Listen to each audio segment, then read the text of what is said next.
이제 비중격 만곡증은 질병이기 때문에 건강보험 적용, 실비 적용이 적용이 가능하고요. 비중격 협착증도 건강보험은 되지 않지만 이제 실비 적용은 가능합니다.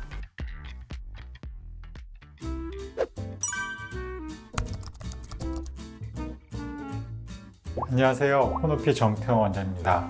사연이 도착했는데요. 한번 읽어보겠습니다. 안녕하세요. 제가 날만 추워지면 코막힘이 심해 늘 고생하는 편입니다. 올해는 고쳐보려고 병원에 갔더니 비밸브 협착증이라고 하더라고요.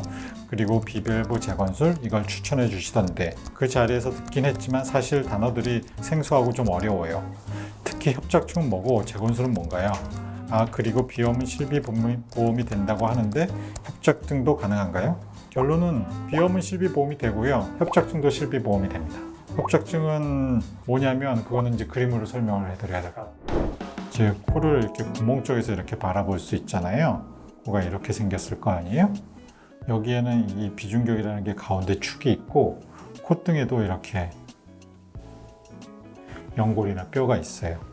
옆으로 그리자면 이제 코가 이렇게 되어 있으면 이쪽 부분에 콧등에 뼈가 있고 코끝에도 여기 또 연골이 있고 이렇게 이제 콧등 부분에 이제 이런 부분이 있고요. 비밸브는 여기 콧등 이거와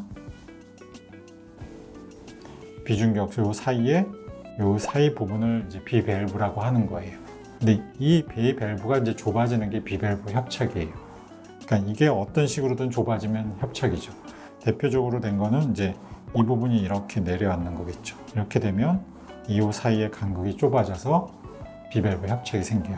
그거는 부위에 따라 콧등에서 생길 수도 있고 코끝에서 생길 수도 있고 어쨌든 이쪽 콧등 쪽에 이렇게 내려앉는 게 대표적인 정확한 비밸브 협착이고, 두 번째 비밸브 협착은 그 안에 이 비중격 부분이 이렇게 휘어지는 거예요. 이렇게 휘어지면 또 여기가 좁아질 수 있겠죠. 그러면 이게 비밸브 협착이에요.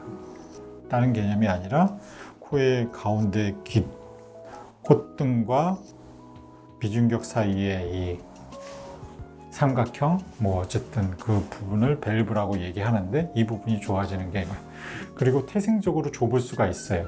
서양 사람 같은 경우는 왜냐면 코가 높잖아요. 그러면 아무래도 이렇게 높으니까